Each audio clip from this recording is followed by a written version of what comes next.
الحمد لله وكفى وسلام على عباده الذين اصطفى أما بعد أعوذ بالله من الشيطان الرجيم بسم الله الرحمن الرحيم يا أيها الذين آمنوا إذا نودي للصلاة من يوم الجمعة فاسعوا إلى ذكر الله وذروا البيع ذلكم خير لكم إن كنتم تعلمون وقال النبي صلى الله تبارك وتعالى عليه وسلم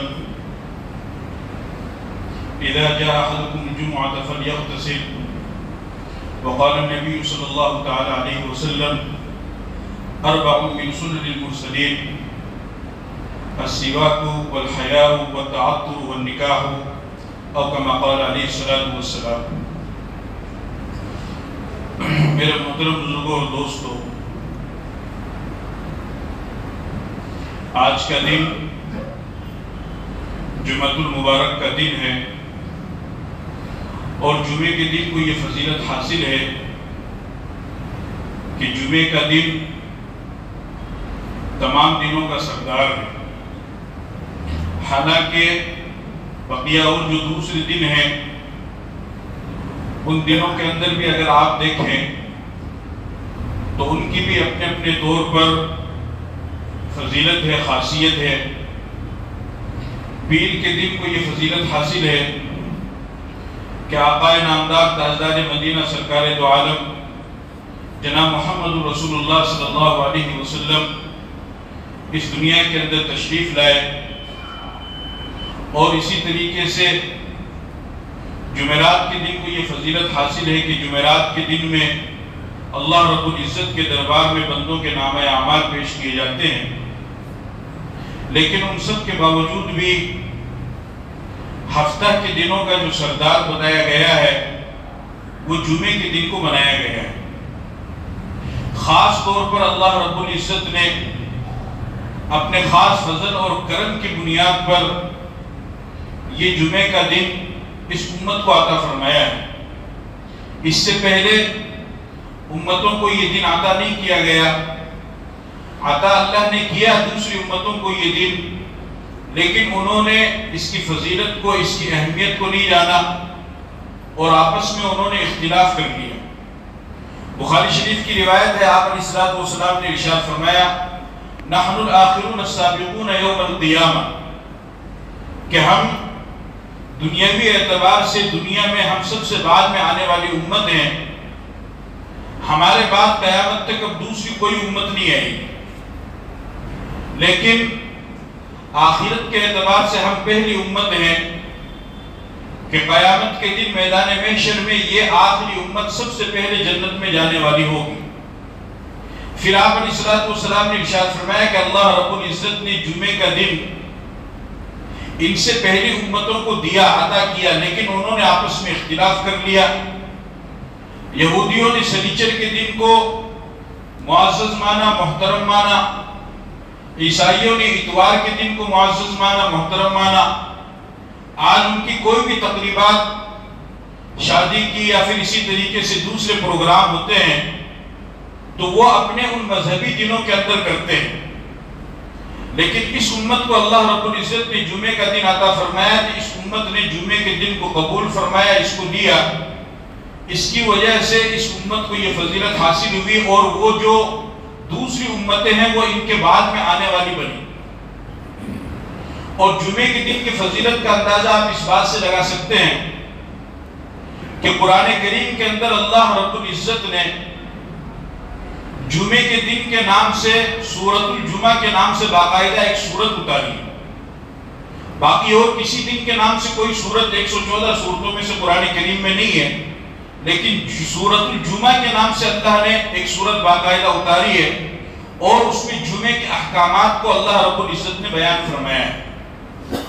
اب جب جمعے کا دن اتنی فضیلت کا اور اتنی اہمیت کا دن ہے تو ظاہر سی بات اس کے کچھ احکامات بھی ہوں گے، اس کی کچھ سنتیں بھی ہوں گی.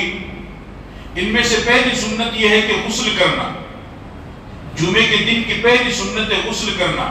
یعنی یوں تو مسلمان کے اوپر غسل اس وقت واجب ہوتا ہے کہ جب وہ ناپاک ہو جائے، لیکن جمعے کے دن جمعے کی وجہ سے غسل کرنا یہ سنت ہے.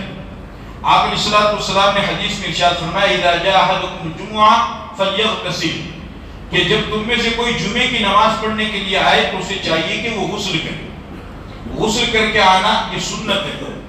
اسی طریقے سے دوسرا حکم بتلایا مسواک کرنا۔ مسواک کی بھی بہت بڑی فضیلت حدیث کے اندر آئی ہے۔ آپ علیہ السلام نے ارشاد فرمایا لولا ان اشق علی امتی لامرتهم بالسواک عند كل صلاۃ، کہ اگر مجھے اپنی امت پر تکلیف کا اور پریشانی کا اندیشہ اور ڈرنا ہوتا تو میں انہیں ہر نماز کے لیے مسواک کرنے کا حکم دیتا، ہر نماز کے لیے۔ اور تمام پیغمبروں نے اس سنت کو کیا ہے۔ اور تیسری سنت ہے عطر لگانا، خوشبو لگانا۔ خوشبو لگانا جمعے کے دن یہ بھی جمعے کی سنت ہے، یعنی خوشبودار رہنا۔ خوشبودار انسان کو لوگ بھی پسند کرتے ہیں، اللہ بھی پسند کرتے ہیں، اور بدبودار انسان کو نہ لوگ پسند کرتے ہیں نہ اللہ پسند کرتا ہے، اور کوئی اس کے قریب میں بھی نہیں ہونا چاہتا ہے۔ خوشبو لگانا یہ ایک بہت بڑی سنت ہے جو آج ہمارے درمیان سے ترک ہو گئی ہے، ختم ہو گئی ہے۔ آپ خوشبو کی سنت کا اندازہ اس بات سے لگائیے کہ نبی کریم صلی اللہ علیہ وسلم کے بارے میں صحابہ فرماتے ہیں کہ آپ علیہ السلام جب کسی گلی سے گزرتے تھے تو پیچھے خوشبو آیا کرتی تھی، اور اس خوشبو کو سونگھ کر ہم اندازہ لگا لیتے تھے کہ آپ علیہ السلام اس گلی سے گزرے۔ اتنا پاکیزہ خوشبودار بدن اللہ رب العزت نے ہمارے نبی کو عطا فرمایا۔ حضرت انس رضی اللہ تعالیٰ عنہ 10 سال تک آپ کی خدمت میں رہے۔ وہ فرماتے ہیں کہ آپ علیہ السلام کے پسینے کی بدبو اور پسینے کی خوشبو اتنی زبردست تھی کہ میں نے بڑے بڑے خوشبو کے اندر اور مشک اور عنبر کے اندر وہ خوشبو نہیں دیکھی جو آپ علیہ السلام کے بدن مبارک سے خوشبو آیا کرتی۔ اس کے باوجود بھی آپ کثرت کے ساتھ خوشبو لگایا کرتے تھے۔ اور خوشبو لگانا صرف پیغمبر کی سنت نہیں بلکہ تمام پیغمبروں کی سنت ہے۔ حدیث کے اندر آتا ہے آپ علیہ السلام نے ارشاد فرمایا اربع من سنن المرسلین، کہ 4 چیزیں ایسی ہیں کہ جو تمام نبیوں کی سنت ہے۔ یعنی اگر کوئی انسان ان 4 چیزوں پر عمل کرتا ہے تو وہ 1 نہیں 2 نہیں 3 نہیں بلکہ 1,24,000 پیغمبروں کی سنت پر عمل کرتا ہے۔ ان میں سے پہلی سنت ہے مسواک کرنا، دوسری سنت ہے خوشبو لگانا، اور تیسری سنت ہے حیا یعنی شرم کرنا۔ حیا کی وجہ سے انسان گناہوں سے رک جائے، غلط کاموں سے رک جائے۔ اور چوتھی سنت آپ علیہ السلام نے فرمایا کہ نکاح کرنا۔ اگر کوئی انسان ان 4 سنتوں پر عمل کرتا ہے، مسواک کرتا ہے، نکاح کرتا ہے، خوشبو لگاتا ہے اور حیا کرتا ہے، شرم اپنے اندر پیدا کرتا ہے، تو وہ 1,24,000 پیغمبروں کی سنت پر عمل کرتا ہے۔ تو خوشبو لگانا یہ بھی جمعے کے دن کی ایک خاص سنت ہے، اس لیے کہ کثرت کے ساتھ جمعے کے دن لوگ مسجد میں نماز پڑھنے کے لیے آتے ہیں۔ کوئی مزدوری کرنے والا ہے، کوئی کھیت میں کام کرنے والا ہے، کوئی رکشہ چلانے والا ہے، کوئی اس کے بدن سے پسینہ آئے گا، بدبو آئے گی۔ تو جب اتنی بڑی تعداد نماز پڑھنے کے لیے آئے گی اور کوئی خوشبو لگا کے آئے گا ہی نہیں تو ظاہر سی بات نماز میں تو دقت پیدا ہو جائے گی۔ اس وجہ سے جب ہر آدمی خوشبو لگا کر کے آئے گا تو مسجد کا ماحول خوشبودار ہو جائے گا، عبادت میں بھی لطف آئے گا اور نماز پڑھنے میں بھی لطف محسوس ہوگا۔ آج ہمارے درمیان سے یہ چیزیں ختم ہو چکی ہے۔ ایک زمانہ تھا کہ لوگ باہر سے عطر اور خوشبو منگایا کرتے تھے، خاص طور پر جنت الفردوس اس کو لگایا کرتے تھے اور وہ جیب میں بھی رہا کرتے تھے۔ آج ہمارے درمیان وہ چیزیں ختم ہو چکی ہے اور بہت مشکل سے یہ معلوم ہی نہیں کہ عطر لگانا، خوشبو لگانا کتنی بڑی سنت ہے اور کتنا بڑا ثواب کا کام ہے، اس پر دھیان دینا چاہیے۔ اسی طریقے سے جمعے کے دن کی ایک خاص جو عمل ہے کرنے کا وہ ہے سورۃ الکہف کی تلاوت کرنا۔ سورہ کہف وہ سورت ہے کہ جس کی وجہ سے اللہ رب العزت انسان کو دجال کے فتنے سے محفوظ فرمائے۔ دجال کا فتنہ اس امت میں سب سے بڑا فتنہ ہوگا۔ آپ علیہ السلام نے ارشاد فرمایا کہ ہر نبی نے اپنی قوم کو دجال کے فتنے سے ڈرایا ہے، آگاہ کیا ہے۔ اگر میرے زمانے میں دجال آئے گا تو میں اس کا مقابلہ کروں گا، اور اگر بعد میں آئے گا تو تم اس کا مقابلہ کرو گے۔ اس کا فتنہ سب سے خطرناک ہوگا۔ حدیث کے اندر یہاں تک آتا ہے کہ جتنا تم سے ہو سکے دجال سے دور رہنا، جتنا ہو سکے۔ ایک آدمی اپنے آپ کو بڑا متقی پرہیزگار سمجھ کر کہ اس سے مقابلہ کرنے کے لیے جائے گا، لیکن اس کی کرامتوں کو دیکھ کر اس کے بہکاوے میں آ کر کے وہ اسی کا شکار ہو جائے گا اور اس کے ہاتھ پر ایمان لے آئے گا۔ اللہ تعالیٰ کچھ چیزیں اس کو ایسی عطا فرمائیں گے کہ وہ جو حکم کرے گا وہ چیزیں ویسے ہی ہوں۔ آسمان کو حکم دے گا بارش برساؤ، بارش ہونے لگے گی۔ زمین کو حکم دے گا غلہ ہوگا، وہ غلہ ہو جائے گا۔ مویشی جانور چل کر کے آئیں گے، ان کے تھنوں کے اندر دودھ بھرا ہوا ہوگا۔ ایک انسان کو کہے گا کہ میرے کو مانتا ہے، میرے اوپر ایمان لاتا ہے، وہ انکار کرے گا، اس کو مارے گا، قتل کرے گا۔ اس کی بوٹی بوٹی کر دے گا، پھر ان تمام گوشت کے ذرات کو جمع کرے گا، اس کو زندہ کر کے کھڑا کر دے گا اور کہے گا کہ بتاؤ اب تو مجھے خدا مانتا ہے نہیں مانتا ہے، میرے اوپر ایمان لاتا ہے یا ایمان نہیں لاتا ہے۔ اس طریقے سے بہت بڑا فتنہ ہوگا، 40 دن اس زمین کے اوپر وہ رہے گا، اور اس کا پہلا دن 1 سال کے برابر، دوسرا دن 1 مہینے کے برابر، تیسرا دن 1 ہفتے کے برابر، اور باقی سارے دن اور دنوں کے برابر ہوں گے۔ صحابہ کرام نے سوال کیا کہ یا رسول اللہ جب اس کا ایک دن 1 سال کے برابر ہوگا تو نماز کس طریقے سے پڑھیں گے؟ کیا ایک دن کی نماز 1 سال کے برابر ہو جائے گی؟ آپ نے فرمایا کہ نہیں، بلکہ 1 سال کی نماز پڑھنی ہوگی اور وقت کا اندازہ کر کے نماز پڑھنی ہوگی۔ نماز کی معافی نہیں ہے، نماز کو پڑھنی پڑے گی 1 سال کی، وقت کا اندازہ کر کے، اور وہ مدینے میں داخل نہیں ہو پائے گا، اس کے علاوہ ہر جگہ جہاں تک اس کی نظر جائے گی وہاں تک وہ پہنچے گا۔ اس امت کا سب سے بڑا فتنہ دجال۔ آپ علیہ السلام نے ارشاد فرمایا کہ جو سورہ کہف کی ابتدائی 10 آیتوں کو پڑھ لے، اس کو حفظ کر لے، اس کو یاد کر لے، اللہ تعالیٰ اس کو دجال کے فتنے سے محفوظ فرمائیں گے۔ ہزاروں لاکھوں کی تعداد میں لوگ اس کے ہاتھ پر بیعت کریں گے، اس کے ہاتھ پر کلمہ پڑھیں گے اور ایمان سے فارغ ہو جائیں گے۔ جمعے کے دن ایک یہ کرنے کا کام، اسی طریقے سے کثرت کے ساتھ میں درود شریف پڑھنا، یہ بھی جمعے کے دن کا کام ہے۔ کثرت کے ساتھ درود شریف ایک ایسا عمل ہے کہ اللہ رب العزت نے دیگر جتنے بھی اعمال ہیں ان تمام اعمال کو اپنے بندوں کو کرنے کا حکم دیا۔ یہ نہیں کہا کہ میں بھی کرتا ہوں، نماز کا حکم دیا، روزے کا حکم دیا، زکوٰۃ کا حکم دیا وغیرہ وغیرہ کہ تم ان کاموں کو کرو۔ یہ نہیں کہا کہ میں بھی کرتا ہوں، میں بھی نماز پڑھتا ہوں، میں بھی روزہ رکھتا ہوں، تم بھی رکھو، نہیں۔ لیکن درود شریف ایک ایسا عمل ہے کہ اس کے بارے میں اللہ نے فرمایا کہ میں خود بھی اس عمل کو کرتا ہوں۔ ان اللہ وملائکتہ یصلون علی النبی، کہ میرے بندو میں بھی اپنے نبی پر درود بھیجتا ہوں اور میرے فرشتے بھی نبی پر درود بھیجتے ہیں، لہذا یا ایھا الذین آمنوا صلوا علیہ وسلموا تسلیما، تم بھی اے ایمان والو اپنے نبی پر درود بھیجو۔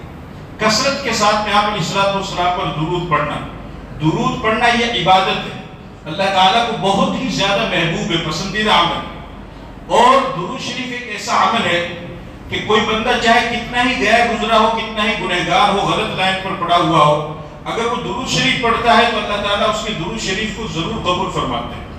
اللہ تعالیٰ اس کے اعمال کی طرف نہیں دیکھتے بلکہ اس کے درود کو قبول فرماتے ہیں۔ جس طرح مثال کے طور پر آپ رستے میں جا رہے ہیں، آپ کی جیب سے پرس گر گیا، بٹوا گر گیا، اس کے اندر پیسے ہیں، ڈاکومنٹس ہیں، بہت ساری چیزیں ہیں۔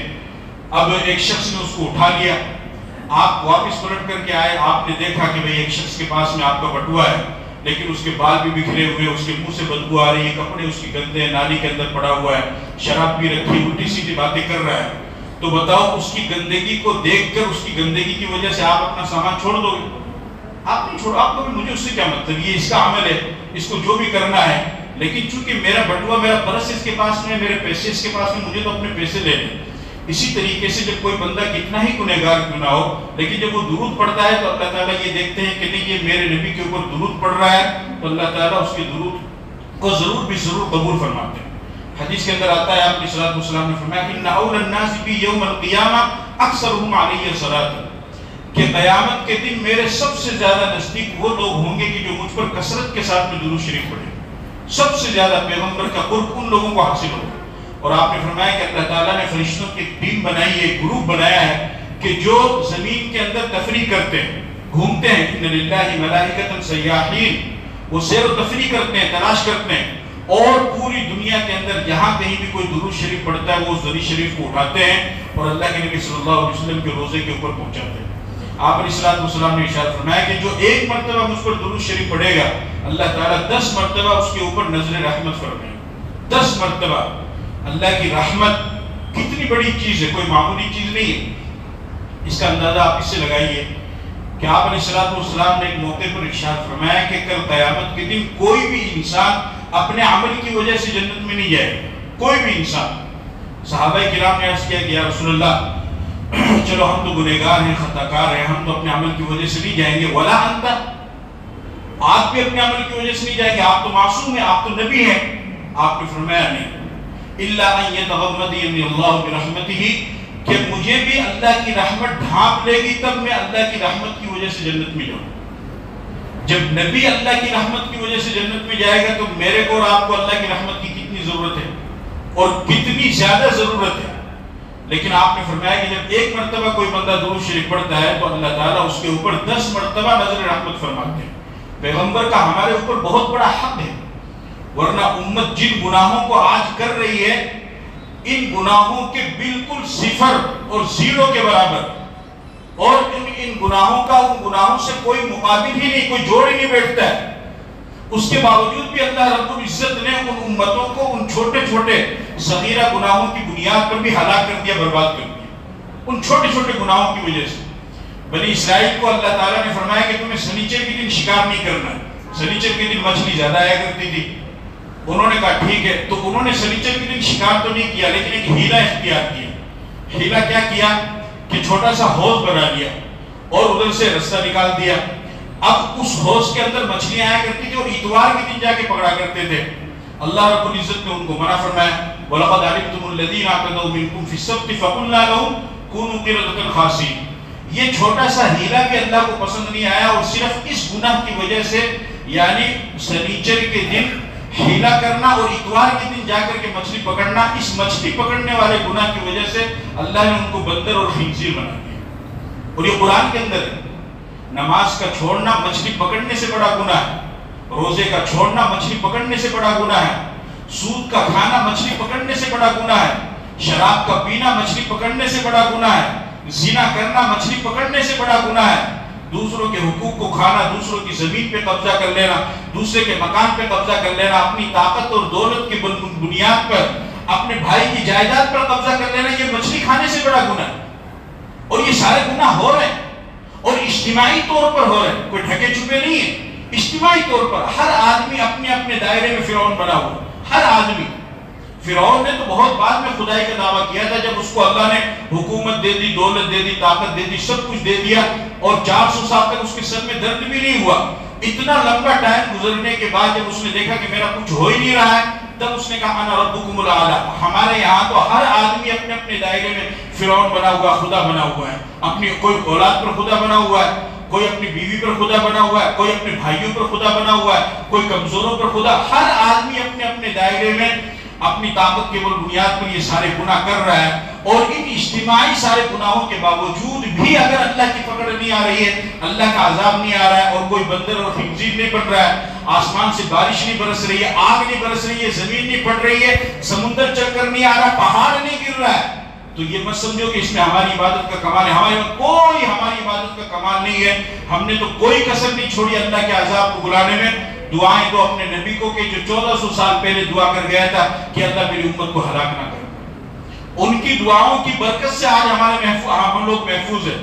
تو لہذا ان کا یہ فرض ہے، ہمارے اوپر یہ فرض بنتا ہے کہ ہم ان کو اپنی دعاؤں میں زیادہ سے زیادہ یاد رکھیں، اور یاد رکھنے کا طریقہ یہ ہے کہ زیادہ سے زیادہ ان کے اوپر درود شریف پڑھیں، ان کی بلندی درجات کے لیے دعا کریں۔ ایک درود شریف تو ہم نماز کے اندر پڑھتے ہیں جس کو درود ابراہیم کہتے ہیں، اللہم صلی علی محمد و علی محمد، وہ تو بڑا درود شریف ہے۔ اس کے علاوہ ہزاروں درود ہیں۔ مولانا زکریا صاحب رحمۃ اللہ علیہ نے تو فضائل اعمال میں باقاعدہ ایک باب قائم کیا فضائل درود شریف کے نام سے، 210 یا 12 صفحات کا پورا ایک باقاعدہ باب ہے، اس میں فضائل بیان کیے گئے، حدیث بیان کی گئی، واقعات بیان کیے گئے۔ اس کو آپ پڑھو، اس کو آپ سنو، آپ کو اندازہ ہوگا کہ درود شریف کتنی بڑی چیز ہے۔